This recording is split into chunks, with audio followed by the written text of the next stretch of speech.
YouTube vinyl community, Celebration fans, random people on the internet. My name is Giggens. And we are here today to talk about Celebration's debut album, the soundtrack to Almost Summer, released through MCA Motown Records in 1978. So, this album is sort of interesting and it's also sort of terrible at the same time. Almost Summer was a movie that came out in the late 70s, and it's kind of a precursor to like what would become the teen movie, like The Breakfast Club, and then eventually like American Pie and stuff like that afterwards. It takes place in high school with a bunch of kids going through high school stuff, and then it ends. Honestly, I didn't get through the whole thing. I thought it was really, really boring, so I stopped watching it.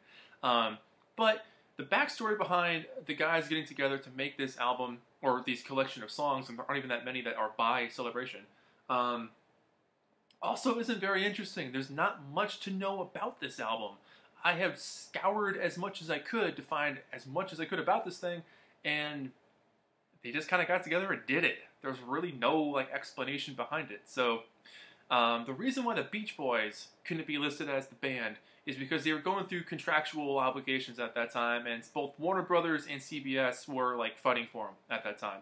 This is right around the time they were working on the MIU album, which would have come out later in '78. So because of that, they weren't allowed to call themselves the Beach Boys because this was also put through MCA and Motown, so they weren't affiliated with these guys. So basically, a couple of guys from the band wrote the song for Almost Summer, the title track, and the rest of the band was kind of made up of Mike and some of his friends.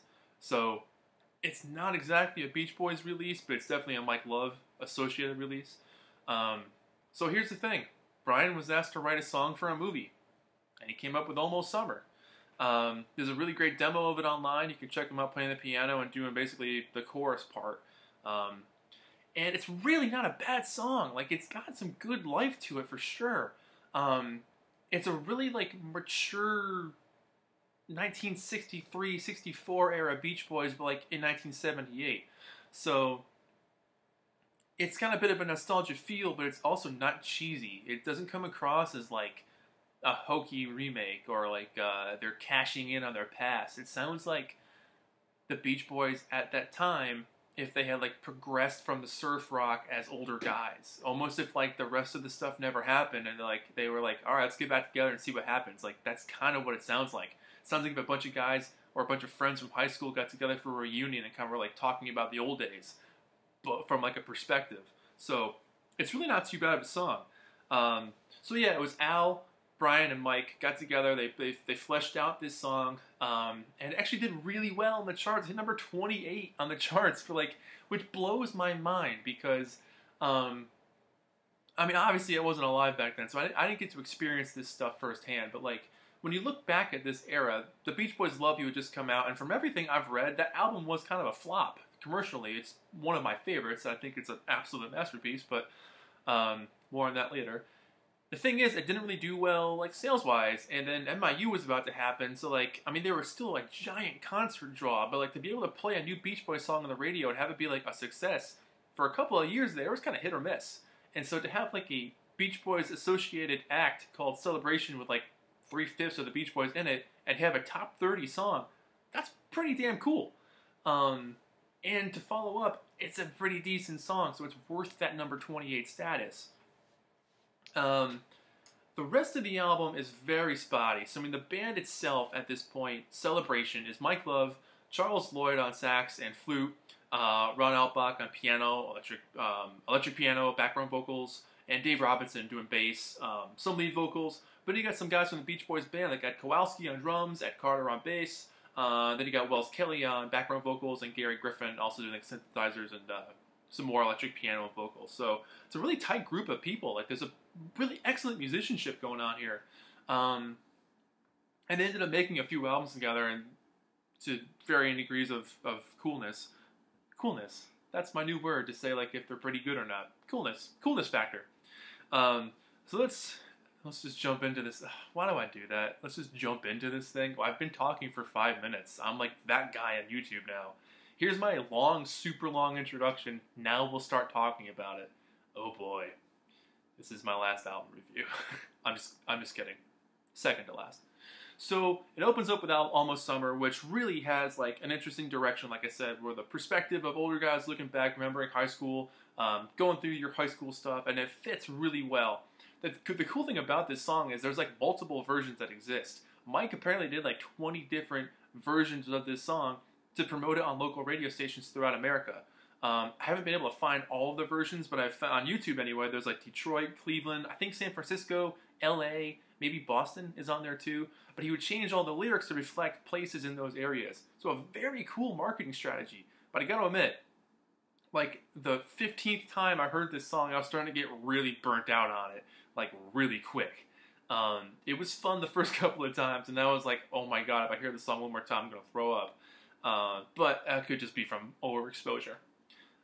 Really not a bad song, and it's totally got that Beach Boys trope with that some summer kind of thing, which they would use with Some of Your Love later on, and then I think they'd also use on Summer of Love Somewhere, but like that kind of phrasing stayed with the Beach Boys for years. Very typical Beach Boys setup at that point. Then you get Sad Sad Summer, which was written by Mike, and it's easily one of his best vocals I've ever heard. Hands down, one of his best vocals ever. It's a ballad, it's really sweet, it's introspective. A lot of it's in a minor key, but when he hits those majors, that juxtaposition there is just phenomenal. Yeah, it's really kind of like downtrodden, kind of down on your luck type of song, but like, where was this Mike in the late 70s? Like, this song would have fit perfectly on MIU. Like, I would have taken off something else and added this to it instead, and that would have made like a really excellent, solid Mike addition there. Easily, hands down, one of his best songs. It almost sounds like a mix of, you know, well, we gotta say goodbye for the summer, and Going South from the LA album, the Light album. There's got a bit of those combinations there. Both this song and Almost Summer are different versions in the movie. Sad Sad Summer in the movie is a little bit like looser, kind of a shakier, looser vibe. This is a little more tighter and polished on the actual album. And in the movie for Almost Summer, they actually have a verse mentioning the Beach Boys, which I thought was pretty cool, like each individual member of the guys. The album version does not have that. But and then you get the track Through the Cruisin'. It works well for the movie. Like, the scene that it's in fits. I mean, you gotta remember, during this time, like, Happy Days was on, and, like, American Graffiti had just come out a few years before. Like, that sort of nostalgic 50s, early 60s vibe was still kind of lingering. So, to have that, like, cruising type song was, like, maybe a little bit of an expected kind of thing, and maybe kids were kind of, like, into that at the time in high school. Kind of listening to an era that they were too young to have appreciated at that time when it was around. That said, not my favorite song on this thing. It definitely, for the momentum-wise for me, it goes like right down to like hitting the brakes. It's okay. It's not bad. Mike wrote it, but nothing to write home about. And then after that, the entire rest of the album after that is super spotty for me. Looking Good. It's an instrumental song. It's like your typical boogie-woogie 50s, kind of like rock and roll feel. It's kind of a filler type song. It's good. I mean, it's well played, but like, you know, it's kind of filler background noise. Summer in the City, the cover here. Summer in the City and It's Okay are both sung by Dave Robinson. And he's got a pretty decent voice. It's not bad. You know, Summer in the City, this one's cool. The ending of this song I liked a lot. There's a bit of a jam going on there. It's kind of like it picks up steam. I like that a lot. The rest of the song, it's okay.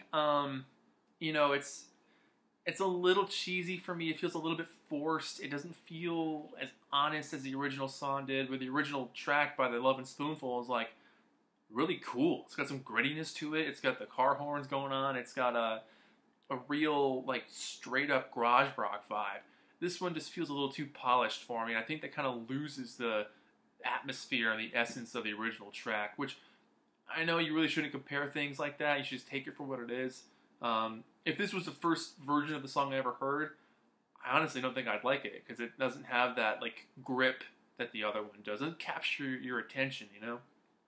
And then It's Okay, I was expecting the Beach Boys track, which it kind of, I second thought myself, and I'm like, well, no, they wouldn't include a Beach Boys song on here because they couldn't have the Beach Boys as the band. So Not a bad cover. You know, Dave's singing this one. It's all right.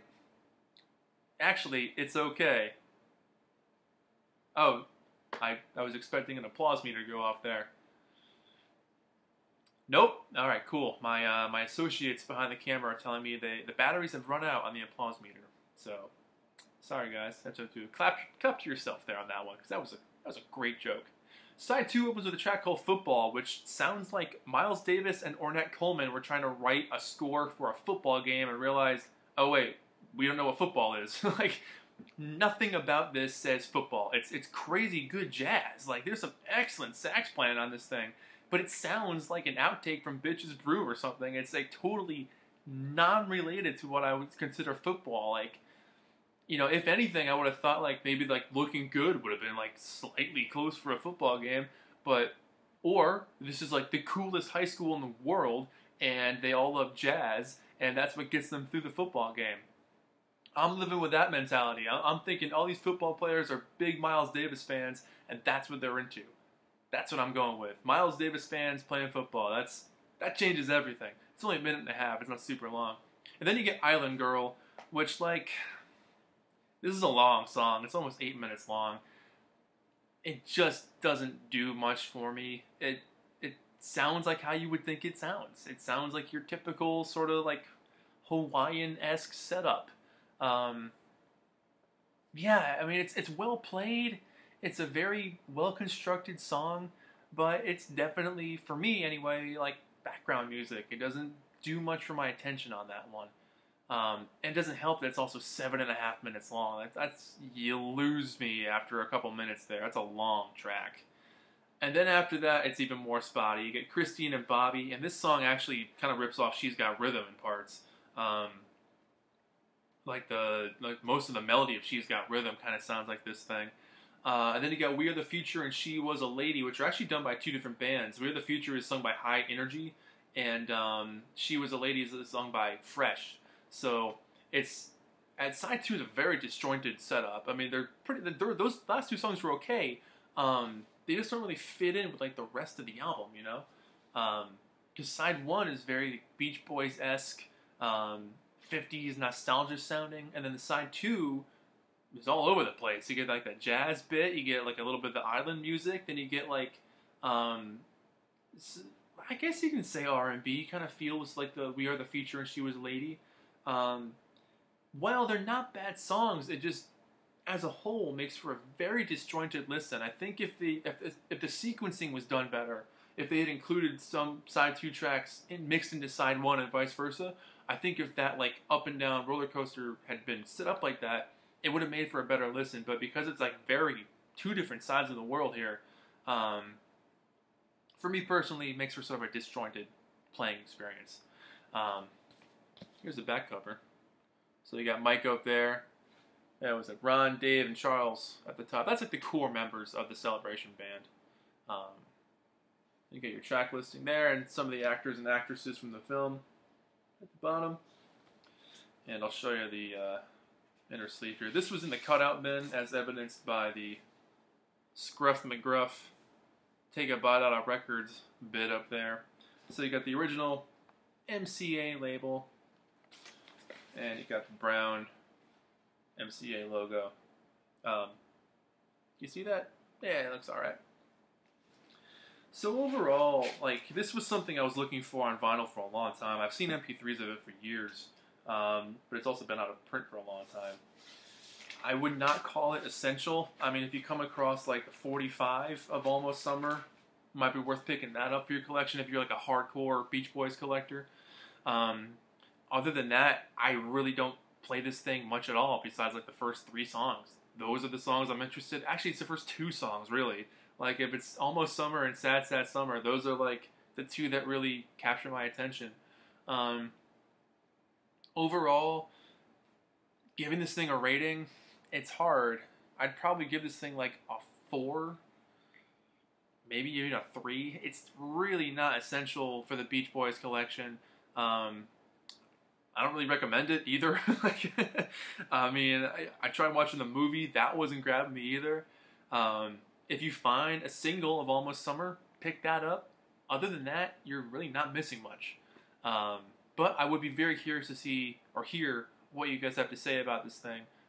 If you've heard it, what do you think of it? Very curious to know. What do you think of the movie, too? Should I give it another chance? Should I try to actually watch the thing? Like, I just could not get into it. It just felt so hokey to me. Like, maybe it's just a generation gap or something, but I could not get into it. So, yeah, let me know what you guys think of this thing. I'm landing on a 4 on this thing. It's not essential, but the strength of the song Almost Summer and Mike's performance on Sad, Sad Summer alone are worth this album enough. If you can just hear those 2 songs and just kind of turn it off after that, and you're basically good. So that's it. My name is Giggens. This has been Album Reviews with Celebration, Almost Summer, the soundtrack to the movie from 1978. That's it. So thank you so much for watching, and I'll see you in the next video. Bye-bye.